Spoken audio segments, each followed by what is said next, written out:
We acknowledge the Kaurna people as the traditional custodians of the Adelaide region, and we pay our respects to all elders past, present and emerging.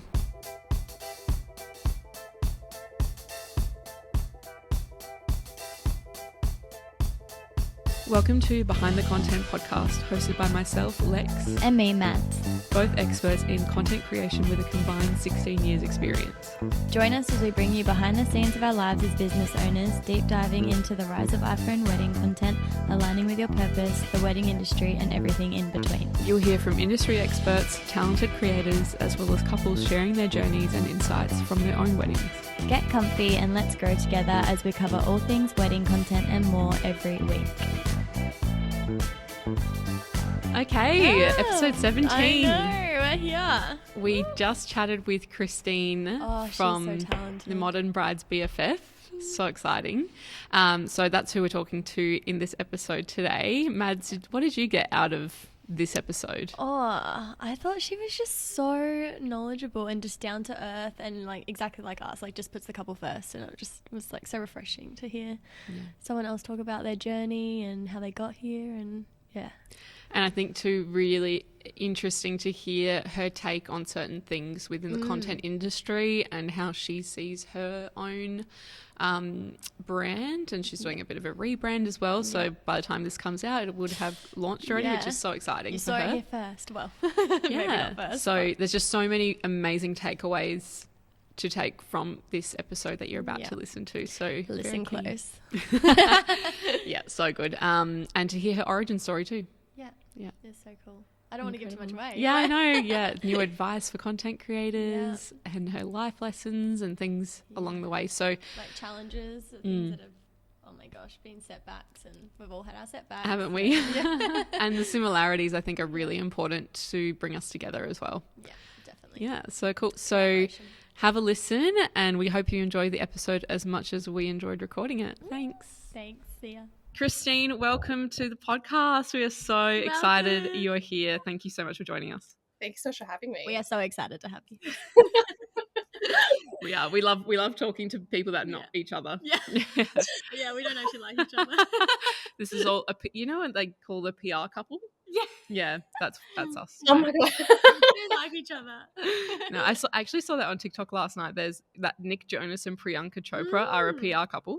No way. Apparently. That's a new one. I haven't heard that I one. know. Yeah. Anyway, it was like all these like alleged, like, what are they Behind called? the scenes, Yeah. actually, Yeah. like, Anyway, I don't know why I got into that, but Yeah.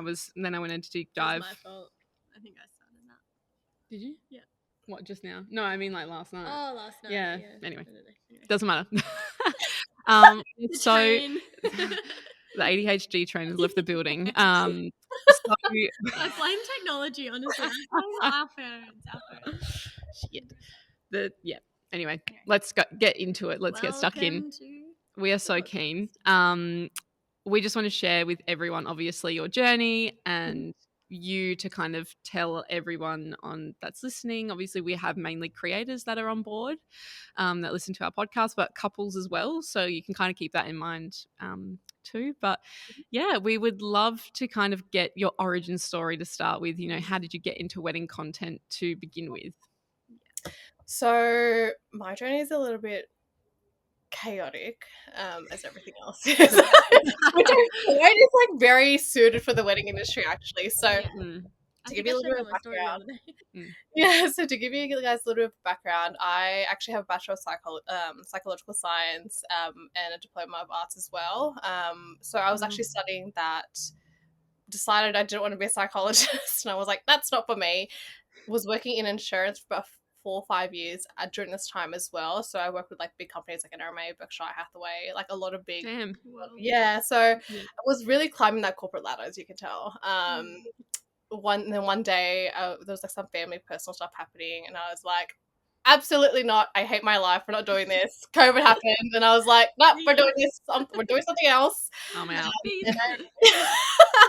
During COVID, which I feel like is quite normal, everyone started really tapping into like that creative outlet. You know, I was stuck at home. Like, well, what am I gonna do? Start creating like content for brands. So I work with like a lot of big brands so far, like Showpo, Bikini Boutique, Glassons, really well-known brands, right? Yeah, So fashion driven. fashion-driven, a lot of beauty-driven as well. So like L'Oreal, Kerastase, all that sort of stuff. So I really loved that. So essentially, I was like, okay, during my little breakdown in corporate world, Just a little one.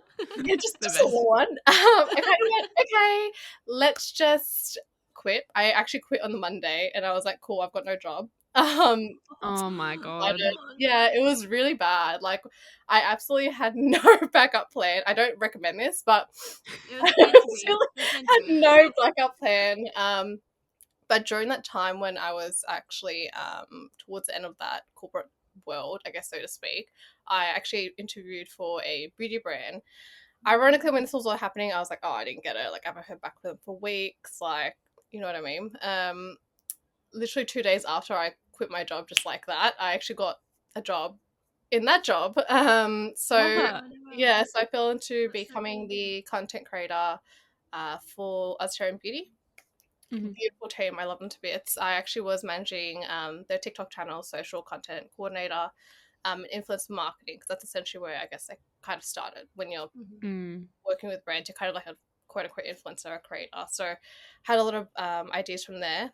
And then what happened is, ironically, is that life happens sort of thing. And I was kind of feeling that urge again, be like, why am I so bored? Like, technically, this is my dream job, right? Like, I should be really happy doing So it. interesting. Yeah, no, and yeah, like, this is what I thought it was going to be, and then it's not really the fantasy or you know how it fulfills you, maybe. It goes in waves, I think. It goes in waves, but it was so weird because I was so keen to get out of that like office desk job, and then I fell into this job, and it's not like a typical office desk job, right? But even I was kind of like, I should be loving my job right now. Why am I feeling kind of bored and like nullified? This is really weird. So what happened was, literally 2 days before I was supposed to go back to work after Christmas period, scrolling through TikTok as usual, because doom scrolling is great. And I was in bed with Gets you somewhere. It gets me somewhere. And I was doom scrolling with my fiance, and I was like, oh my god, what's wedding content creation? Like, this is so interesting. And I'm like, oh, okay. Yeah, I was like, oh, let it reach. Like, mind you, we've been fun. Yeah, this looks fun. Yeah. It's our ADHD brain again. We just So, I think every content creator has 100%. ADHD. Maybe that's like the thing. Yeah, I was literally like turned over on my bed, and I was like, "Oh my god! Like, look how cute would this be for our wedding?" we weren't even engaged, okay? Like, literally, quite a long time. So we were together for about 5 years. We already knew it was happening. Like, we already knew. We just spoke about it. I was like, "Oh my god! I do content. Like, all my friends are content creators as well. I know what goes into it behind the scenes. So I would want someone to do it for my wedding and my girls." So that's actually what happened. So the name, the Modern Brides BFF, literally came from my need. It wasn't literally from anyone else. It was literally because I wanted it. And I was like, hopefully someone will react like that or act like that for my wedding day. That was Saturday night. Roll over Monday, I got let go, made redundant. So that's how I actually started. Yeah. Oh my god. How is the divine timing? I know. I'm just like, yeah, the timing. It was and it was funny as well when I think about it, because I didn't tell anyone this. Mind you, I've had about, full transparency, I'm not new to the business world. I've had 3, I wouldn't say failed businesses, but had 3 businesses, sold them, all that sort of stuff, kind of had an idea. So when I brought it to my fiance, he goes, yeah, just whatever, do whatever you want. What's another one? Another one that you want to bring up. I mean, and you know what? You have to try some shit to get to the good stuff. Yeah. Anyway, it's like kissing the frogs to get to the prince of the business. Absolutely. And that is actually what happened. So he was just like, whatever, like, didn't think much about it. You know, I've done so many. He's just like, you know, if you want to do that, you do that. And I was like, cool. So when I got made redundant, I remember sitting and for like, to give you guys an idea, I love Cronulla Beach, so I actually worked quite close by. So it was very kind of eerie and knowing it was aligned, because essentially that's where we both find our happy place. Like, we love the beach. So when I got made redundant, I was like, oh my God, like upset, whatever, all that sort of stuff. I remember vividly, I was sitting at the beach. I bought a journal, bought a bikini, and I was like, I'm just going to sit down and stay here and not move until I figure out. Like a dream. I'm like, bikini, journal, beach. Oh my God. It's a dream day. It's a happy place. Yeah. I was like, let's go to my happy place. And I remember sitting there looking out, being like, okay, I have two options. I either go back to a 9 to 5. Yeah, cry. I did that already. It was great. Already done. Tick that off the list. I either go back to my 9 to 5. Like, I only had about 3 weeks of pay because I was only there for about 10 months. 3 weeks of pay, no savings. You know, I was like, this is shit. What do I do? Or do I just fucking see where this goes and go with it? And then that was almost 3 years ago. Wow. Yeah, so it wasn't even I'm just gonna just start this thing. It was more of like a universe like pushed me off the cliff, like made me fall, like hit my face, everything. It was all of it. Oh my gosh. Yeah. That's so needed though, like to fall and then come up. Like needs to rain before the rainbow comes. That's what and the flowers. The flowers. Yeah. But I think it's really interesting, as you mentioned earlier, about not having a plan B. And then again, you didn't have a plan B. Obviously, it kind of forced you out of every plan that you had. But also it was something that you were like, I don't really love this anyway. So you kind of need to have no safety net because most people want to be safe. Yeah, they favor the discomfort they're in for the security of it.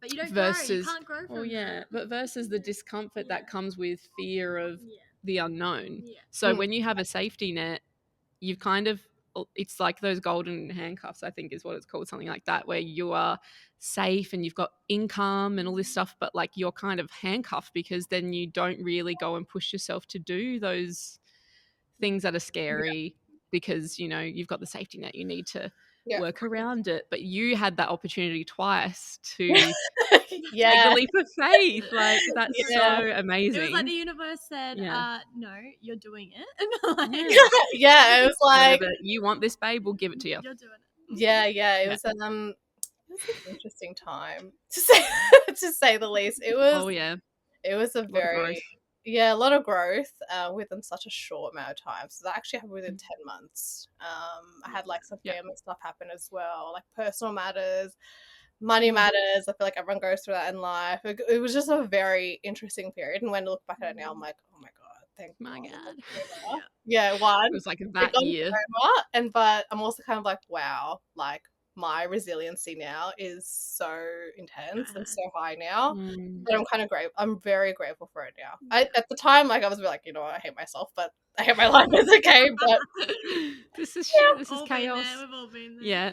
Well, you can look back hindsight, you know, and look at it and go, fuck, I went through that shit, and that made me, you know, and now looking back, you're like, it actually didn't take that long maybe to get through, but it felt like forever at the time. Yeah, it was probably about, in comparison to it all, maybe 4 months of discomfort, which is like a lifetime. It does feel like a lifetime. Saying that now, it's like such a short amount of time. Yeah, it's crazy. I mean, I'm like, we're already 6 months into the year, so 5 months into the year, so that's something to. Yeah, it's a great story. I know, it is. Everyone reacts the exact same way. I love that though, because like from my journey, like similar to yours, made redundant, but this was earlier in my career, and then that forced me into social media management and doing a solo career, sole trader, and then getting into weddings from that. Like it's kind of like that, what's that trend that's happening at the moment, the butterfly effect thing? Oh, the butterfly effect trend. Yeah, and it's like, if this didn't happen, then this and would have happened, and blah blah blah. And like I love watching those things, but I'm like, that's my butterfly effect, is if I didn't get made redundant when I was 23, I wouldn't have done social media management, and then I wouldn't have done weddings, and then we wouldn't be doing this. Like there's so many cool things like that. If my boss in childcare didn't ask me to do social media for them, I would never be here. Like I was like, you think I'm good at photos? Okay. Yeah, something outside of what you think you're capable of. Yeah, and you're forced into in a way, but it's like the push that you needed. Yeah. No, it was. It was. It was great. So well, that kind of covers our question of what you were doing before being a creator, which I thought might be the case. So, so good. And challenges. Well, what's been like some of your really big challenges since being like a fully fledged wedding content creator? There's a few things, because when I initially started, full honesty, I didn't think it would be what this would be, what it is now, because it's not just myself now. We have a fully fledged team here, like in Australia, but we also have like 2 or 3 creators in Europe now as well. Are they all contractors? Correct. Yeah. So they're all subcontractors. Majority of anything, for all of them have their own, I guess, sort of studio, which is great. I find that the thing I love the most about the industry, particularly with the wedding content creators, is that everyone's so collaborative. Everyone's so understanding. You might get some like bad nuts, but life is like that, right? Bad nutters. They're bad nutters. Okay. I went into something else completely, but that's a bad nut. But no, everyone's really understanding. Look, everyone's trying to get the same goal, right? Like just trying to provide that service. And provide that service and provide that kind of feeling on the day as well, because at the end of the day, it's not about you particularly as like a job. It's really about the couple. Like, you didn't knock on the door, like cold knocking on doors, be like, hey, let me go to your wedding and like pay me money, right? Like, they came to you, they vibed with you, they really loved your work. Do you know what I mean? So it's kind of like, it's nice knowing that. Obviously, in saying that, however, there are certain interesting characters out there. Please elaborate. Oh gosh. No names mentioned. We know. Yeah. And I guess you being in Sydney as well, it can be very diverse in the range of weddings that you would get, and therefore the range of creators that would come with the niches involved in the industry. So I guess, where do you kind of place yourself in the market space on that spectrum of weddings, or what is your ideal spot on the spectrum? So ideally we would like to stay between that mid to high end. So understandably as well, there is a large range of ethnicities, diversities here. We've done literally anything you can imagine, from like a Loman style, literally 2 people, up until like a 700,000 person wedding, right? So 700,000. Yeah, that's definitely an Asian wedding. Yeah, no, we've done a lot. So, and what I guess what kind of helps us as well as a business is because, particularly with myself, so my mum's Filo, my dad's Croatian Albanian. Naturally, I'm going to have that ethnic cultural background. Yeah. My fiance's as white as he can be, like Irish, Scottish, like a full bowl. But it's a white boy. A white boy. So did he walk into those like, oh no, you haven't had your wedding yet? But I'm like, he's probably gonna walk into a wedding and be like, oh my god. 80% is Kristine's family, and then 20% That's what it was like for me. is Kristine's friends, and then there's 5% of his family. No, it's so funny when you're saying this, because he's actually the youngest of 7 siblings. So oh my god. And he's literally I take it all back. Damn. Yeah, he's actually and he's the like the youngest son as well. Wow. So put that into account. It's actually his side that's actually got more numbers. They would all have kids as well, like older, older siblings. Kids. Wow. I am not the typical like invite everyone. I'm like, no, I'll cut everyone if I have to. Sort of situation. So but even then, he's like, his views as well. So he's got like Chinese family members somewhere in that mix, Lebanese, Serbian, Jew. So I guess that kind of does give us a little bit of an advantage in the market trying to figure out. So I wouldn't technically say we do have a particular ethnicity to stick with, because particularly in Sydney, there's certain ethnicity groups. Sorry, yeah, come out right. Oh yeah, big time. But I particularly find that we're not really that type of vendor in Sydney in particular, or really that type of business, because we are very much more personality based, if that makes sense. So yeah, you want to vibe with the people. Correct. And and even then, like we do easily like sometimes 3 to 5 weddings per day sometimes, depending on obviously what season it is. And Mm-hmm. even then, I will still know each and every single one of the brides, even if it's someone from the team, like, and, you know, one of our bridal journey specialists will say, hey, like, XYZ, like, wants to know this and blah, blah. I will still be like, oh, do you want me to call her? Because I can call her. It's no problem at all. And I'll still pick up the phone and still speak to our brides regardless. So I do love that personal touch to it as well. But I guess in saying that as well, everyone has their own particular style, that particular person, and not for everyone, and that's completely fine. That's good. Yeah. Yeah, because I think if you're for everyone, you're also for no one. Correct. Yeah. How do you find, you're like the main face of the brand, so like the brides would be wanting to connect with you. She's or the face. the grooms and the brides would want to connect with you. So how do you find, like, when other couples want to, like, when they find out it's not you and they find out it's your creators, you train them to be all like you, or you just hire people naturally like you? No, or is it in your marketing, you know, the wording around the brand? It's all of it. It's really all of it. So, you know, particularly now as we go and we're growing quite rapidly as well, there's a lot of things that go into the back end of it. So in terms of wording, tone of voice, website, a lot of the content now is going to be of myself, but even then I'll even ask one of the girls, like, hey, can you just show your face, or XYZ, send me a video, whatever, that sort of thing. And then I also, as well, pre all of that for marketing, I actually have a chat, or I kind of like vet people already just based on their social pages alone. And then I'll have a chat with them because, and I said this to literally one of the creators this morning, everyone can learn the skill. It's not like not that it's easy, but it's also not so difficult where it's like tech and you have to learn like coding and all that sort of stuff, right? You can get so much experience, but you can't buy personality. No, agreed, 100%. Yeah.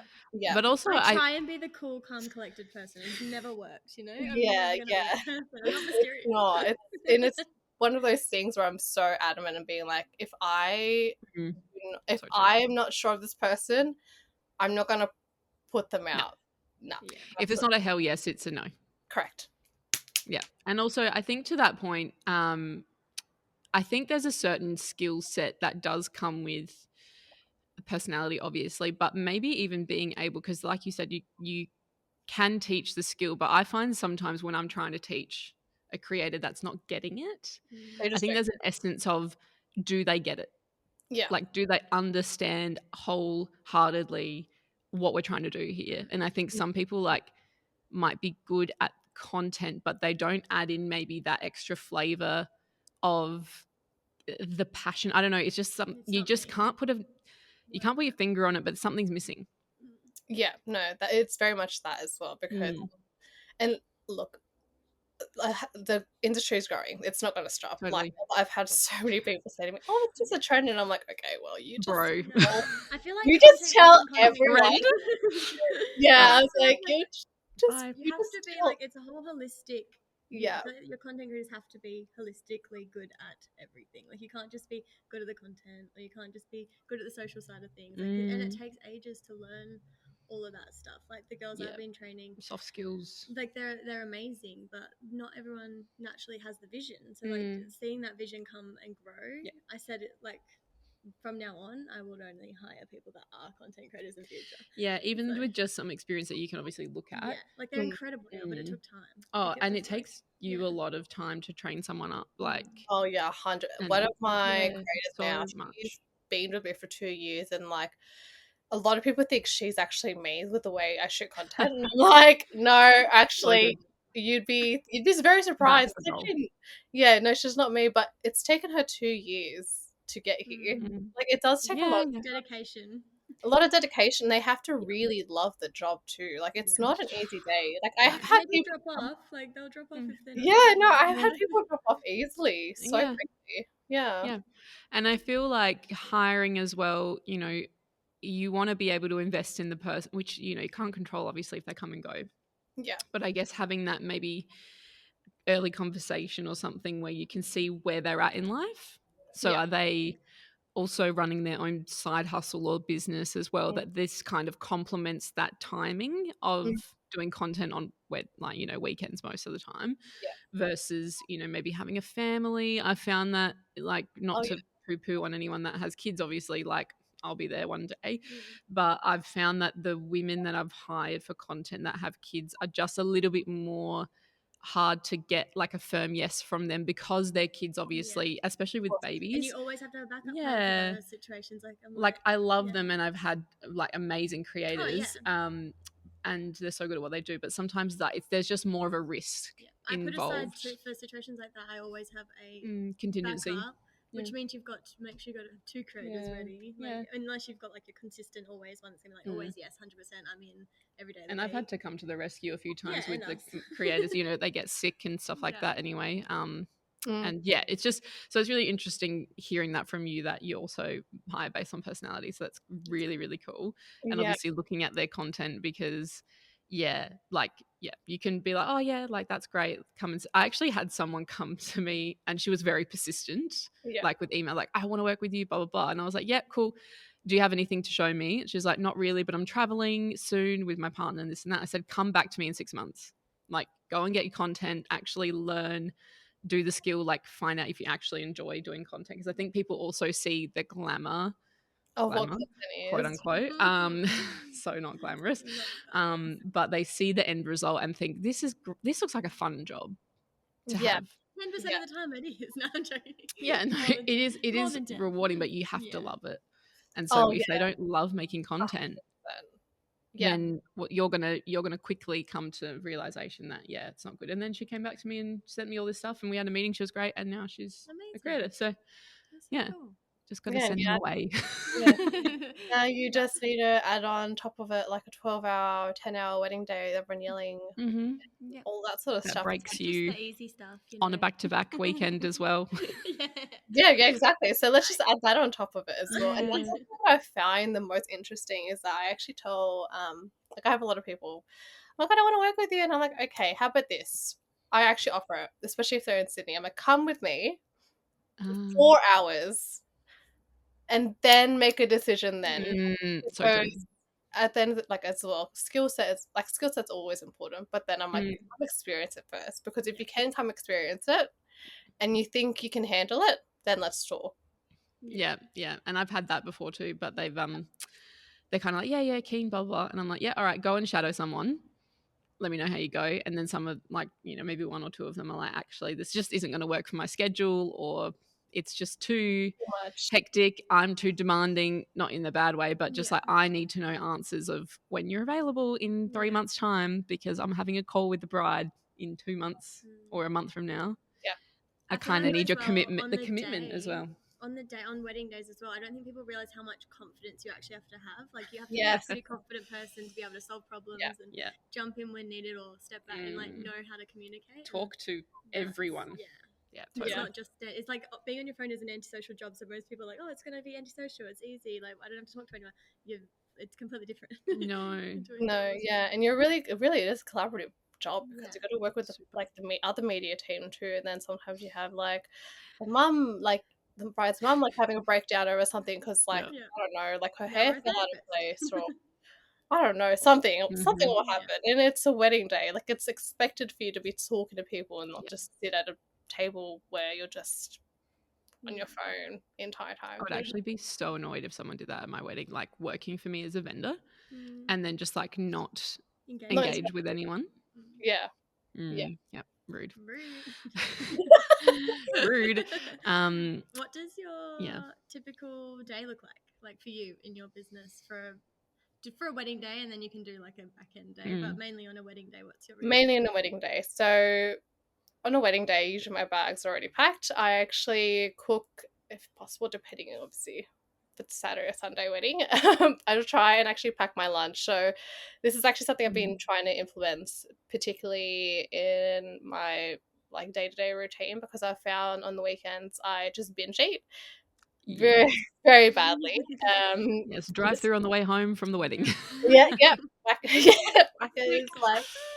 Just the mac and try, like, no worries. So give me that. Really packing my lunch and actually having snacks and a lot of water. So actually a lot of people a lot of vendors actually know what I'm like now when I'm on a job. And they'll say, how's your, like, do you have all your snacks and, like, drinks? And can I have one? No, and they actually do. They actually do. And it's sometimes, majority of the time, actually, it's actually not for me. It's usually for the couple because they haven't eaten the entire time. Oh, it's mum energy. Right? It's giving mum. Got my baby wipes. Yeah. Oh, I do. I can't be surprised. Like, I actually have such a lot of things, and I think that's really great because since I've been doing it, and I tell the girls in the team, I'm like, have snacks, have this, have that. Like, you're gonna starve. You're gonna do a really awful job if you're hungry. Like, let's be honest, guys. Like, have all of this. And I found like literally every single one of them, majority of the time, have something on them, and they have enough to then provide to the couple. Because when they realize I've been doing it, they do it as well, just naturally. And I'm like, that's just nice. So I love that. yeah, so usually from that I'd try pack on some makeup if possible. Some days, let's be realistic, guys, let's just work properly. It's not about me, but I'd always rock up to the bride's house. Very rarely now where I would be going to a groom's house unless they're on the same property. But particularly with the weddings in Sydney that we do, they're usually all at different places. So heading to the bride's house, we usually start when the photographer and videographer starts. Do all of that because a lot of our weddings at the moment, they're all like big ethnic weddings, so it's a big morning for us to ready. So it's about 4 hours before we even head to ceremony.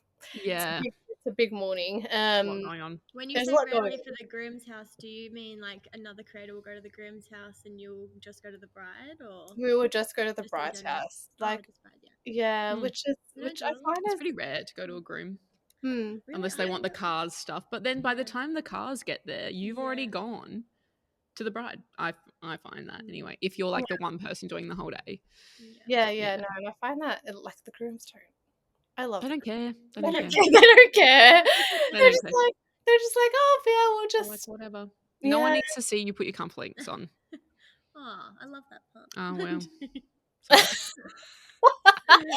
Well, yeah, so that's usually what happens, and we'll go to ceremony, bridal portraits as per usual, and then reception. And usually with reception, it really depends as well. You know, if we're the only video service, then we'll kind of stay until after first dance is finished, and maybe about half an hour of dance floor. But usually if there's, you know, with a lot of weddings that we particularly do, there's always a full media team. Always.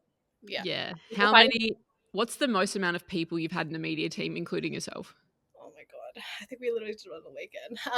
It was oh my god, we did it. The nervous laugh. It was like 9, including me. Oh yeah. All video. You with just your team, or was there another creator with you? Just you? It was just me. 4 video, 4 photo, 4 video. It was an interesting time. Yeah. 4 of each. Yeah. That was like Bali. 4. Yeah. It was nice. It was so many. It's insane. Why? I don't know. And are all of them doing? This is what I hate. When you have a second shooter, let alone a third and a fourth shooter, why are you all on the same fucking on the angle? Same scene, same angle. Go and do something else. Yeah, and wow. Yeah, it's actually quite common. Usually there'll be about around 5, including 5. I've had very. Normal average for us is 2 shooters, 2 video. Yeah. But and yet they always, I don't know about you, but for me, I've always heard they're like, oh, there's so many people here. It's like, yeah, you brought 3 people with you. I'm one person. Yeah, that's why there's so many people. Fucking chill. Not your one person adding like 10 people. I just love when they say that. I'm like, you know that you are the contributing factors. Like, who cares? Like, it's not affecting you. No. Yeah. No, it's not. Absolutely not. And I find that a lot of the times actually, they'll have, like you mentioned, all in the same angle, wall of people. Whatever. And I'm like over here, like far end on the side, like, all right, I'm gonna go over here instead. Like, I'm getting something different. Something different, guys. Guys, I'm getting this tree. It looks really Yeah, I'm like, this is different. So yeah, it's an interesting. It's very interesting actually as well, because now a lot of photographers and videographers. I don't know if it's happening in Adelaide as well, but a lot of photographers and videographers, particularly in Sydney, and I find as well a little bit of Melbourne as well now, have actually been bringing in their own content creator. Yep, that's fine. I had this conversation with someone else. That's fine. I don't care. Do what you need to do. I got to do what I got to do. Yeah, everyone's getting paid to do their job at the end of the day. Right, get them. You do your job, but you have to do it. Have I'll do you my had any job. issues with like non-competes and stuff? Like the photographers said they're not going to work with another content creator. Oh yeah, all the time. All the time. Thank What God. do you do? What do you do? It's not just all us. the time. I actually have a bride who I can't drop names, but I don't really care. So I actually had a bride who literally just booked with us a few days ago with a photographer and videographer that I had a very interesting interaction with. Practically my first year of business. Long story short, said my business models or for content creators are ruining the culture of the industry, all that sort of plagiarism, all that sort of stuff, like, usual threat stuff. And then whatever. I actually was really upset because I actually looked at this person as like a person in the industry. Anyway, in the midst of me just wanting to post that bride's wedding, I tried to tag as we always do, and I found out that both the photo and video actually blocked me.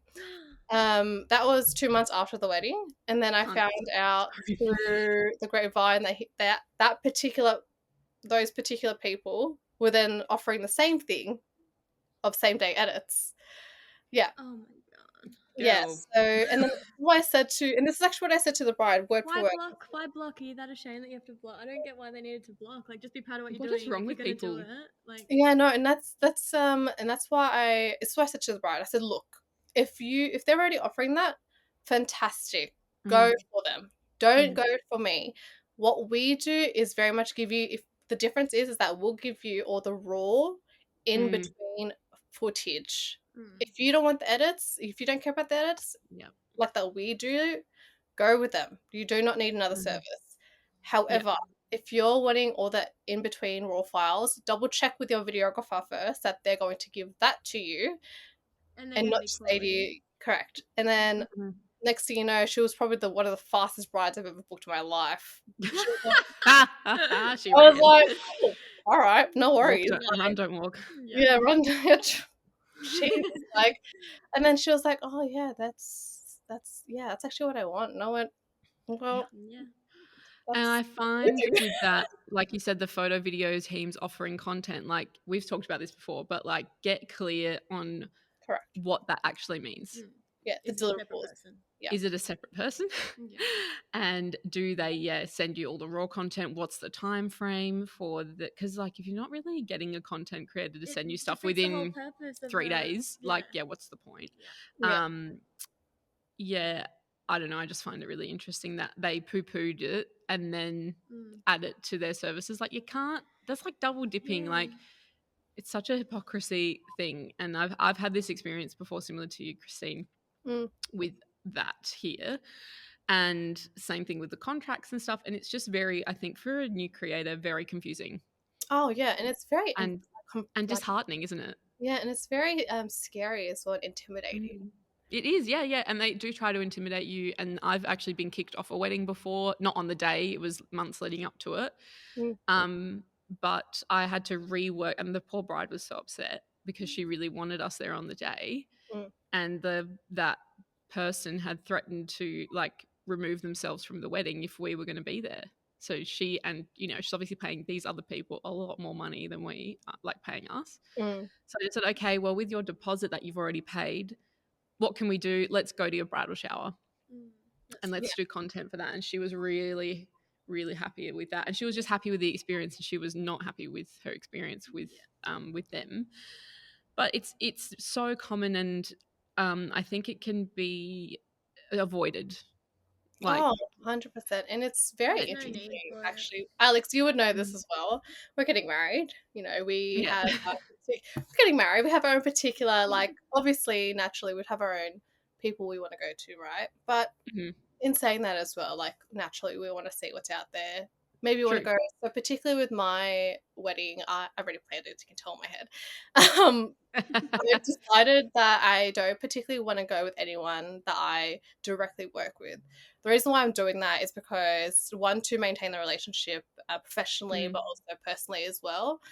I feel like some people go, oh, you went to that person rather than that. And it's like, I'm not going to do that. Like, I'm not interested. I didn't go to any of you. I want to go to someone else outside of sphere of whatever it is. Yeah. Yep.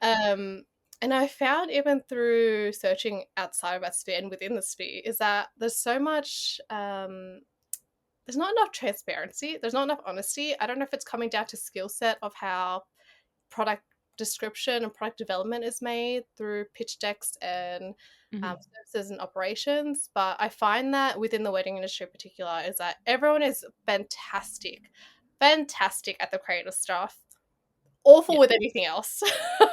The admin, getting back to you, admin, customer service, the comms, the operations, and that's something that we're working on tirelessly over the last probably so important year now. Like with the rebrand that we have coming up, I'm so focused on making sure that everything is easy, seamless, easy to read. Like you have everything up front. By the time, if you're really interested now to like want to work with us, you kind of have an idea. There's no like question marks or really persistent like questions that we have to always repeat over and over again. Sell it on me, sell it to me. Like I don't have to sell you shit. You love it or you don't. Like you want to get it done or you don't. Correct. So that's kind of, I found what's really, and I understand why brides and couples get very confused with what the difference is, because no one really knows what they know, what they're giving, but they don't know, the bride doesn't really know what's the difference. Like really the only difference people have is really the personality and maybe the pricing of it, if you really come down to face value. But particularly with a lot of videographers and photographers offering same day content, it's like cool, but like what's the difference? Like tell me, like, oh, you're giving all this content, but what's time frame? I don't know anything. You're charging this much, but what else am I getting in return? Like how am I getting this content is another one as well. Do you want social media ready stuff or do you want TV ready stuff? And also if like is it important enough to you that you get to know that person that's actually doing the content as well, or is it just another vendor that you don't even know their name of, you know, the second shooter or whatever it is? Because I turned away a job this week, so I'm like, it's just not the vibe. Like I don't want to have to like one, convince you, and two, because there are like so many questions and I'm like, you obviously just need to research a little bit more. Like I'm happy to give you the info, but listen to the podcast. Listen to the podcast or like look into it if you're not sure. There's so much information out there. So like even when we were starting out, I'm sure we were all doing the same thing of like educating. You know how many titles I've written of like, what is a content creator? Like there's literally so much information. And I'm all for people saving money, but I'm not for people saving money just to like sacrifice. Like and not being willing to sacrifice quality. I'm like, at the end of the day, it's not a physical big camera like a DSLR, like I use for photography. It's not going to be the same, and you can't get that for this price. And I'm not gonna like. It's just it's crazy. Stop trying to save so much money. These things last forever. Your content lasts forever. Your photos last forever. Video lasts forever. Just pay the money. It doesn't go off for those things if you can. Memory insurance. I'm with you there. I think it's just so difficult when you have to try to explain it to someone that doesn't get it, but or they're not really. I think the frustration comes from that you will know how frustrated they will be after the wedding day. Like you know that they're gonna look back and be like, I wish I did that. And I hate that. I like you can't get it through all the time. Sometimes they're just in the mindset of budget, and I have to respect it, obviously. Like, I think it's like booking a coordinator or a planner. Like it's the same thing. Like how do you? I'm trying to convince my fiance to just have an on the day coordinator. It saves you so much time. Because I'm like, someone needs to steam the fucking linen. I heard a horror story the other day. Someone showed up to the wedding. The celebrant walked in, and she's like, who's setting up the tables? And they're like, oh, not us. We're just dropping it all off.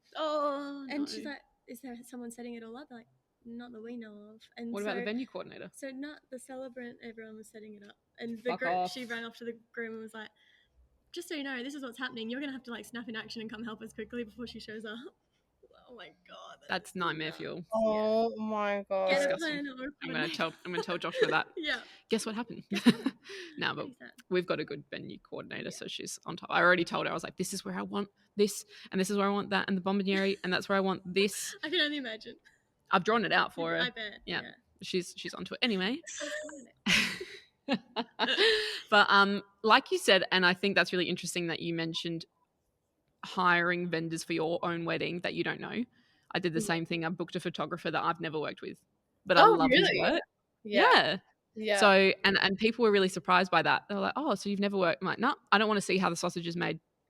I just know that the end product is amazing. I don't want to be working on my wedding day, like in that sense of telling them what to shoot, and like I'm hiring a professional. That's how I want to be treated when we're there, 100%. right? You want the experience. So I have to be the person, the bride, that is also reciprocating the respect of like, you know what you're doing, like do your thing, get creative.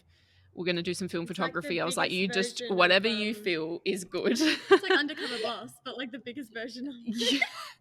I don't know what my creators are going to be like on my wedding day, because I'm like, I'm going to give them so much brief, obviously, and stuff, but I feel like they're going to be a little bit scared to like send it, because I don't know about you, Kristine, but like I always look over the edits before I send it over to the bride. But like if I'm the bride, then what do I do? Like, no.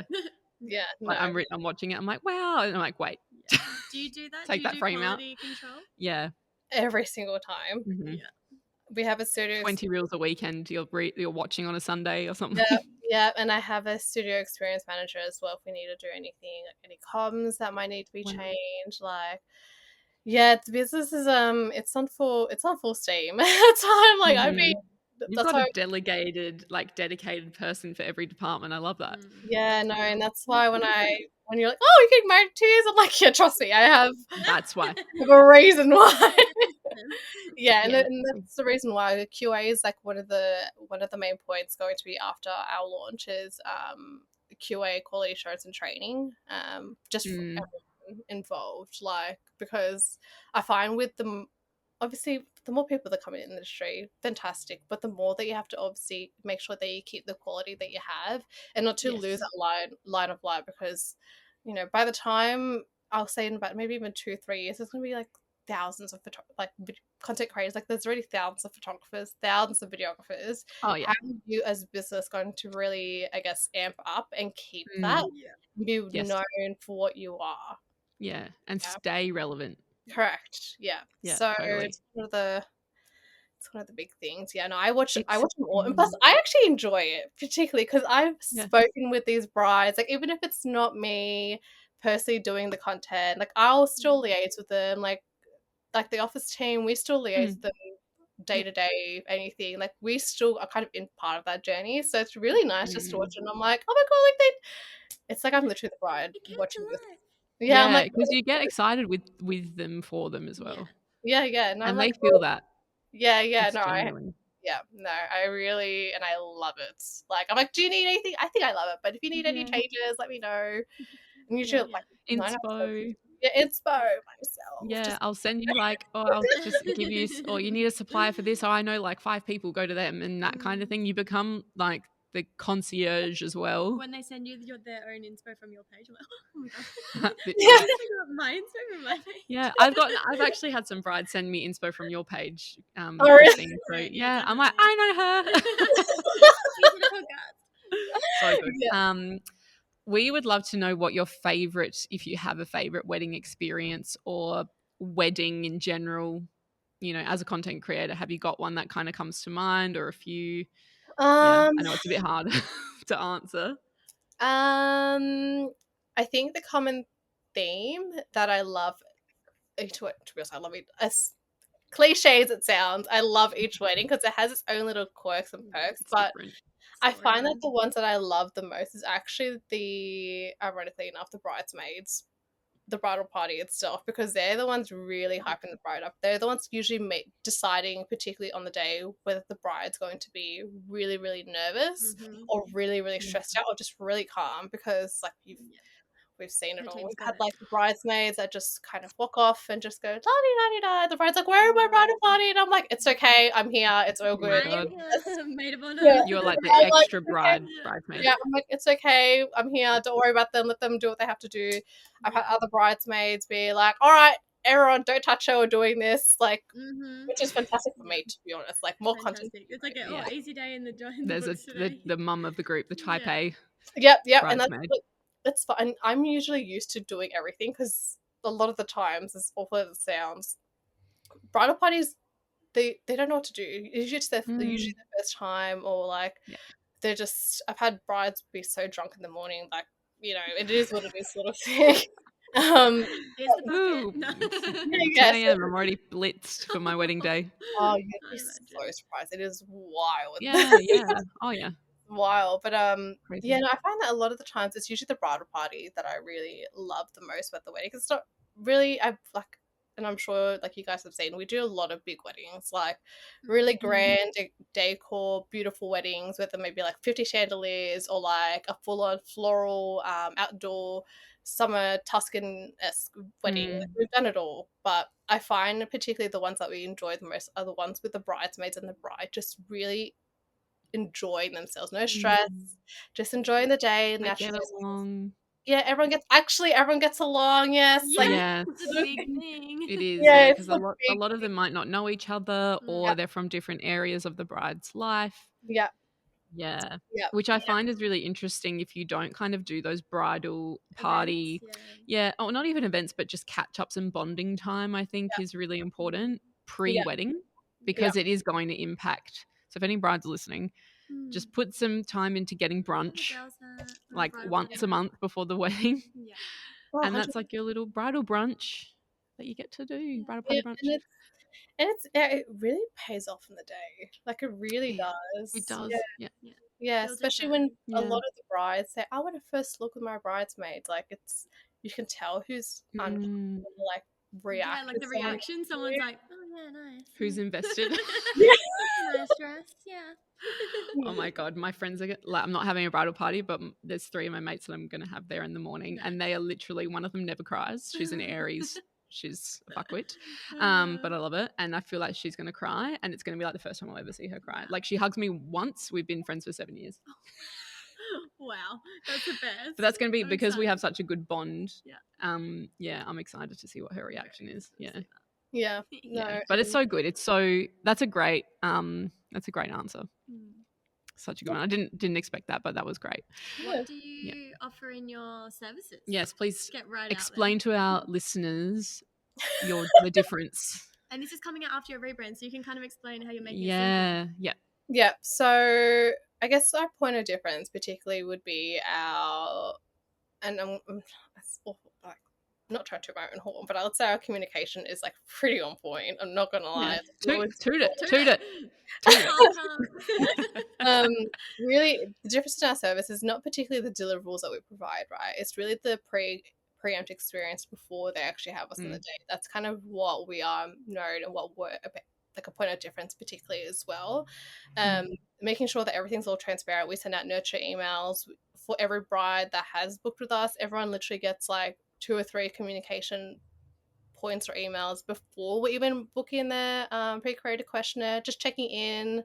A lot of that stuff I find is what we're really good at, and kind of what we provide. But if you want to go into like the deliverable sort of part, we do 3 packages, which is 6, 8, 12 hours. Obviously those can be changed, but we found essentially that those are the 3 that are most valuable. I find that either if you're going to go between the 8 and 12, we might have some brides that do 10, but like in all honesty, like 8 hours is morning up until bridal reception. If someone essentially really wants their reception to be filmed in full, then they'll go for the 12 hours, right? So that's fair, because it's like 10 till 10. Yeah, like, and it really, to be honest, like, I hate options. Don't give me a lot of options. Don't give me a lot of options. Just give me 3 and I will decide. So when I first started, I had, oh my God, I can't even tell you. I think I had like 5 or 6 options. That was too much. It's overwhelming. Again, I'm a bride now, so I'm really looking through the lens of what I'm looking for. I'm like, too many. Don't give me that. Literally. Give me what you think I need, and then I will decide from there. But yeah, we do majority of the time we actually do bridal showers and the wedding days, because depending on I particularly like this, depending on what they're planning, we might even split a 12-hour package if they do bridal shower and wedding day. And the reason why I say that is because it's more valuable for the bride. Like, yes, we are a bit sad of the day, everyone's got to make their income, their living, but as from a value standpoint, having just the one vendor to do at least 2 separate events it kind of like lets you breathe a little bit more because you already have experienced that with the vendor. You kind of know what you're expecting already. You don't have to do the backwards and forwards of communication. Be like, hey, you're free. This I hate it. It's like I am very easy, seamless. I am that much easy. I will pay money for easy. Convenience. I will pay money for convenience. So that's kind of, I guess, what we do. That is a little bit different in the market. Whereas in everyone else, I'm not sure. To be honest, I don't really notice. I was literally saying that today. I'm like, I would literally pay someone to edit my day in the life videos because I just like I'm sitting there like. Do you know what? I actually was editing a video yesterday for socials. For a florist that we work with, wedding florist, and I was like, I fucking love editing, but only the content that I've shot. Yeah. If I'm in it, like I can't edit someone else's. I'm just like not that interested. Yeah, no, that's actually that's one thing I will say. I have found, particularly my personality, our social media. She's gonna be. I'm gonna tell her this because I thought we were doing this interview. By the way, I'm on a podcast. She was like, "Oh, what?" And I was like, "Anyway, we'll talk about that later." Add it to the plan. Yeah, she's we were going through our like marketing and strategy because you need to be the face. I was like, whatever. And then she was like, you need to send me some content of you going out. And I was like, what do you mean by going out? Like, are you talking about like brunch or like the office? Yeah. Like, to and from the office. Yeah. And she was like, oh, you need to go out. And I'm like, I do go out. A plan for her life. Yeah. So she actually says to me, you need to go out more and have a life outside of work. And I go, I do. But then I realize when I tease, because she goes, oh, things that aren't business related. And I'm like, good question. A lot of my dinners are with business friends. So we technically talk about that naturally. Yeah. And she goes, that's not That's not it. So yeah, now we have a joke saying that we're gonna go out and she's gonna force me to go out of the house. That's not wedding related. I don't do that enough. Yeah. Do you guys have like vendor events and stuff like networking or like supply related things in Sydney? We do. It's very interesting. There's three different pockets of, I guess, suppliers, I guess, so to speak. So there's the Caucasian, Australian, Western wedding sort of thing. Then we have like the Asian demographic, and then we have the like Middle Eastern, Arabic sort of demographic of people, because Sydney's, it's large, it's condensed, there's a lot of suppliers, right? Yeah. So a lot. Particularly, there's a lot. So you will find that not many suppliers actually kind of go in within those. Yeah, cross paths with other. Yes. Yeah, right. So everyone's got their kind of group community. Correct. Whereas then it's and look, everyone can have their community, but again, particularly like I'm Asian and I'm like also ethnic, but my fiance is like white as hell. So like it doesn't really. I'm everywhere. So like naturally, as a person, I don't like doing it because it's just not what I'm like as a person really. So I find that I do a lot of networking groups with different people, so I go to them quite often, to be quite honest. Like I'll liaise with different people, but if you go into like those sort of particular categories of people, they do, but it's not as often as what I would do, if that makes sense. So my experience would be very different compared to someone else, I guess, so to speak. Yeah. So I guess would you give that advice to someone starting out to do something like that? I actually 110% would. There's obviously a certain degree where you do have to particularly niche down to a certain crowd, right? Sure. But in saying that, when you're starting out, see what you like, see what flavor you like. I thought eventually I would like all the Asian, like, weddings, and they're beautiful too.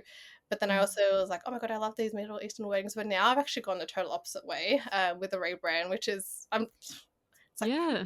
it's the total opposite of what everyone's thinking. Now I'm like literally leaning into like more like 2000 rom-coms, Western weddings. Like that's what we want to find our passion. So that's particularly where we're heading into, and that's after 3 years or like 2.5 years of really figuring out where I want to be leaning into. So if someone's starting out, just see who you like.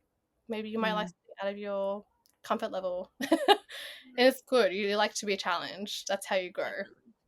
Exactly. Yeah. So I would love for our listeners to hear a bit more about your rebrand. By the time, obviously, this episode comes out, you would have launched it. So I'm not sure how much you want to share at the moment, but please elaborate. So that's fine. I'm more than happy to share it now because by the time that comes out, it's going to be all done and dusted already. So it's been like 6 months in the making. But with the rebrand coming up, we're really focusing back on our roots of nostalgia, romantic, and just really raw moments. So really bringing it down and turning it back to, say, the 2000 rom-com. So think like How to Lose a Guy, in 10 Days, Suddenly 30, like mix of, and I joke about this, mix of like Meet Joe Black, still refined, still elegant, still very much more of like classic, just with a little bit of like that touch of like bit of color, a bit of fun, really remembering what weddings are supposed to be about and not that it's a transactional event. It's much more of like it's actually two people loving each other. This is what it's meant to be. Two particular people that fell in love with different personalities. Correct. So that's essentially what what the rebrand's going to be about. It's very much more 2000s cool. So I mean, like it's like I'm reliving my childhood. That's so exciting. Great. So good. Are you by rebrand, do you mean a name change, or is it more of just the evolution of the brand identity? The evolution of the brand identity. Name change is still going to be the same, really honing in on the Modern Brides BFF. So what is a modern bride, really? So who do we service, really owning the fact of our brand name as well. I find that everyone that refers us or has spoken to us or has like not even booked with us but because they couldn't or for whatever reason, they're like, I love the business name, I love the brand name, you guys really encompass what it's like to be like a maid of honor on a day. And I'm like, oh yeah, thanks. That's so good. That's what we were going for. Yeah. That's so sweet. Oh, that's so good. I can't wait to see all of the content that comes out. Oh yeah, she's we've been as this meeting's been going on, it's like ding ding ding. I'm like right now. Yeah. Oh, that's so cool. Yeah, and you know what? It takes a lot to rebrand and to it is put so much effort and time into the back end of things that you could easily just forget it. And I think people really need to look into, especially coming into the winter season for us anyway, is look at internally what's going right and what's going wrong, and being not afraid to, like you say, go back to your roots, remember your why, or just think about, okay, but am I actually happy doing this kind of wedding, or what do I prefer? Like reflecting on, like you said, the last 3 years nearly, where do you feel the most authentic in capturing content and editing it, and what makes you like, you sit there smiling at the edits while you're editing and you're just like, oh, this is so fucking good. Like this is it. This is why we do this. So and you're always going to have to make changes in business. So, I mean, just enjoy it. Honestly, it doesn't, but I feel like the misconception as well within any sort of business as well, after how many businesses have learned, is that it doesn't get easier. You just have more resilience and persistency if you really wanted it. Yeah. And the people that last in the industry are consistent. We don't get it right all the time. And we fail and we get back up. And I think there's going to be so many, like you said, so many creators coming on board in the next few years, especially in the new season coming up. And it will just be interesting to see how many we see this time next year. I think, like, are they going to be around still? Yeah. Because it is hard. Yeah. And it's like you lose your weekends. Yeah. Like it's just not as glamorous as it looks, but it is really rewarding. Oh, I think that's the difference. Because even if we're not physically at a wedding on a weekend, like if I'm out doing something for a friend's birthday, I'm there spiritually. I'm thinking about it, and my friend's like, just pay attention, live in the moment. I'm like, I can't live in the moment because I know. I want to know I get FOMO. Sure okay. I get FOMO. Yeah, big time. Yeah, so good. Cool. Well, we're going to wrap with our final question, which is if you have any advice for new creators coming into the space, because we have a lot of new creators that listen to our podcast. My advice would be to be brave, to have enough fun, enjoy it, and comparison is the thief of joy. So oh my God. really say it again. just really enjoy what you do and why you started it. Just remember your why over and over and over again. Yeah, and you know what? Everyone's got a different story. Like everyone has their origin story that they have and why they've started. But then I think we all have this common similarity of like the service you want to provide is giving joy and giving the value to your couples. And if you're in business, and this is I guess for any business, is if you're in business to make money, you're in business for the wrong reason, because 100%. Passion doesn't come from, like, yes, everyone wants money, but it's not gonna, that doesn't spark passion. Longevity is a long game. Yeah. It's not good for everyone. So I'm like for it, to be honest. Like I had a statistic actually, just to give you guys an idea, and for anyone listening, is that I think last year there was about 112,000 weddings going on. So that could be like elopements or whatever it is. And I put it down to the 1%. So even if it was like 1% of people that are your 1%. In Australia? Yeah, this is in Australia. I did like a full census. I'm a full number. Can you tell like the psychology came out of me? It was like great numbers. Yeah. I think it was about 500. I think it was like definitely over 300 to 500 weddings in that 1%. And physically, no one at the moment. I don't know if things may change in the future, but no one physically can be doing that many. No.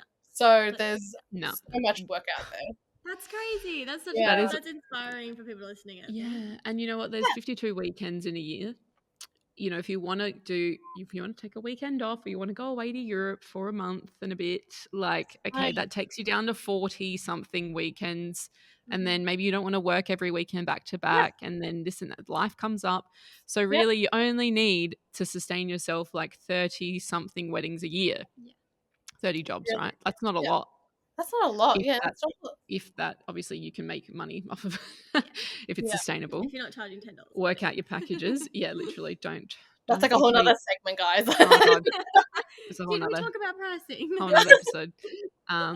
But yeah, it is like you really don't need to. There's so much work. There's just so much work for everyone. There's so much work. That's why I tell everyone, there's plenty. Everyone, it's okay. Come on board. It's okay. Big hugs. And weddings just keep coming. People keep aging. Gen Z is the next in line. Oh my God, keeping up is going to be making sure I can stay young enough. Yeah. To stay for the trends. The young brides. I'm like, let's do that crazy idea. Oh my God. You're like 40 years old trying to keep up with the 25-year-olds. Like, hopefully by then we've got like 25 higher 25-year-olds. Yeah. That's the goal. And we're just going to be sitting back. Having our I was thinking Aperol, but yes, Martini's good too. And we'll be on a beach somewhere in Italy. We'll be in Sydney at the beach, so we'll meet you there. Oh, in Sydney.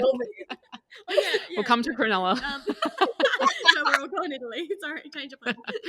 So good. You're doing Italy this year? Is that right? So I was going to go to Italy this year for about 3 months actually, but that was pre-engagement. So, dude, same. Yeah. You're going to Europe. I'm like, I'm not. It was a lie. I'm sorry. Yeah, pre-engagement, but no, our team's over there. We're actually shooting a wedding. What day is it now? We're shooting a wedding next week, actually. In Umbria, and then potentially one in France. There's a few happening still, even while I'm here. I still manage all of them. Yeah, it's a lot. It's a lot. Logistically, Europe is. It's so much more of a bigger game than what everyone else thinks. Yeah, and you don't make as much money. Yeah. It's more work and less money. Yeah, correct. So, that's one thing I would definitely agree with Alex. It's a lot more. Which you have to really experience. Yeah, you have to experience it first. I think we're doing our next episode on Europe. Yeah, do's and don'ts. So we'll enjoy that. Yeah, reliving the trauma. Good and the bad. Yeah, it was fun trauma. It was good trauma. Yeah, lessons is what it was. But all good. Where can our listeners find you? You can find us on Instagram, TikTok, Facebook, Pinterest at the Modern Brides BFF, and our rebrand will already be done. So website will be modernbridesbff.com. So good. Thank you so much for joining us. everyone listening, please go and follow the Modern Brides BFF, and just spam Kristine with all the love and support on her new rebrand. I'm so excited to watch it. I'm going to watch it like a rom-com. Literally. Just replay. It's just us watching all of your reels. So good. Thank you, Kristine. So good. Thank you.